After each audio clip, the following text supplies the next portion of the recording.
Okay. Yep. Yeah, that's good then. Yeah. So,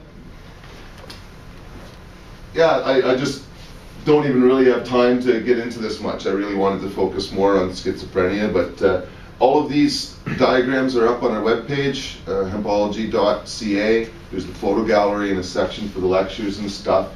All sorts of interesting things up there. I have a question about this graph. Oh. I'm sorry.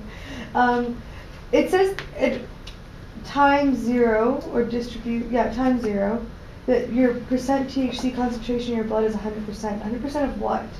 Like not 100% of your blood, not 100% THC. 100% of the THC that is in your body is in your blood. It hasn't had time to get anywhere else yet. Oh, okay.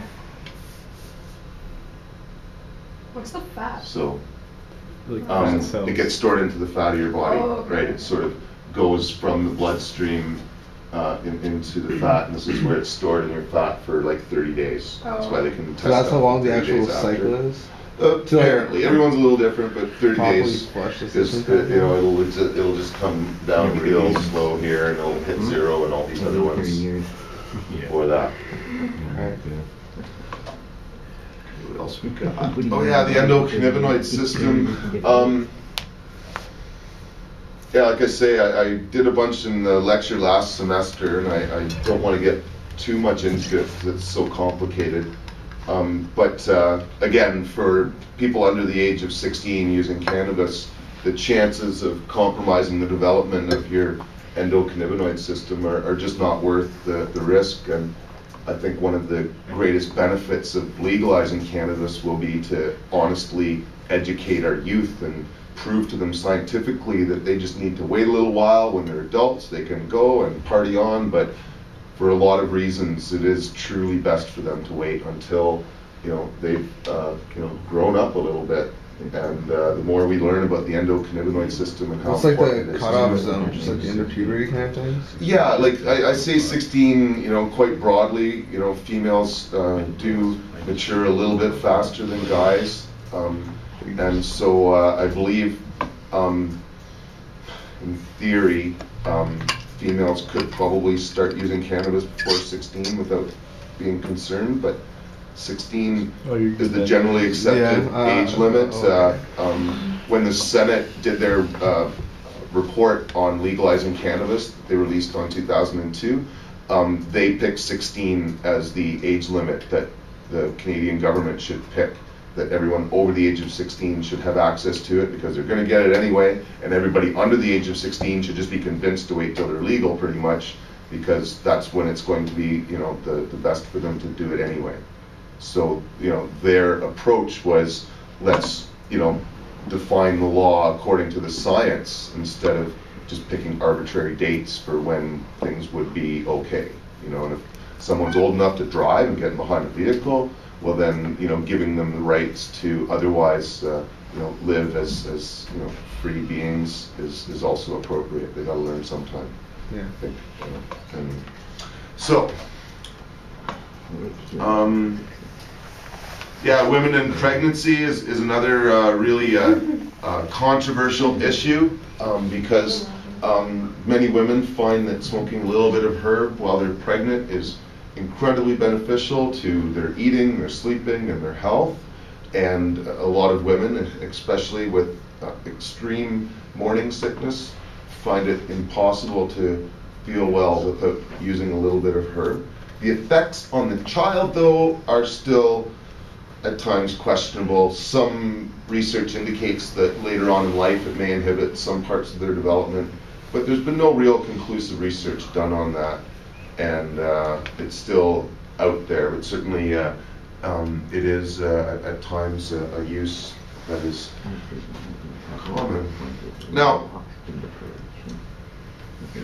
a couple weeks ago, I haven't watched it yet, I've been quite busy, but CBC played a 1-hour special on cannabis. I'm going to read a response. Well, there's 2 different ones. The first one, The Nature of Things by David Suzuki, featured 3 young people that had issues. I'm not going to presume everyone has read it or watched it, but I am going to read the response of Dr. James Geiwitz to this, Dr. Guyowitz has testified in some of my court decisions or court cases, and actually I'm going to line him up to teach some lectures next year. I should have done that already. Dear David Suzuki, I watched a show, The Nature of Things, concerning the relationship between marijuana consumption and schizophrenia. I know that you are not the writer-director, but you are responsible for evaluating the science of documentaries you present on your show. I was shocked by the weakness of the studies in the program, the wild misinterpretation of data, and the almost nonsensical conclusion generated. I have been monitoring marijuana research for 40 years, and I've been watching the pot schizophrenia research closely for about 10. The conclusion I have reached is the opposite of that reached by the downside of high, marijuana. Marijuana does not increase the risk of schizophrenia. It does relieve the symptoms of schizophrenia, however, making it an attractive drug for those who suffer from this disease.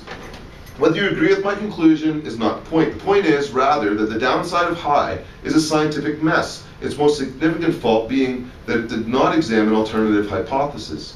When you're examining a disorder with an onset between the ages of 15 and 25 and linking it with behavior, smoking pot, that begin about the same time, behaviors that without question relieve symptoms of the disorder.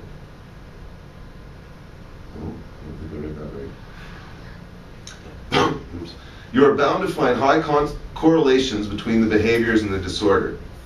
As a scientist, you know that this is dangerous territory and that any interpretation of the correlations must be made with great caution. Alternative explanations must be examined as well. In my opinion, the research in the downside of high is essentially worthless. Without exception, the data were generated by what philosophers of science call quasi-experimental designs. They are not true experiments which require randomization of subjects into groups. The groups are then treated differently and outcomes assessed. A true experiment in this case would require a large sample of several thousand teenagers, split by randomization into two groups, one of which would smoke 5 joints a day for 10 years, the other refraining from cannabis for the same time. This kind of study, of course, is unethical, which is why medical research, especially epidemiology, is fraught with interpretive perils. The groups to be compared in the downside of high are not formed randomly. They are defined by pre-experimental differences, in most cases as schizophrenic or not schizophrenic. These groups differ, in addition to mental disorder, in an almost infinite number of ways.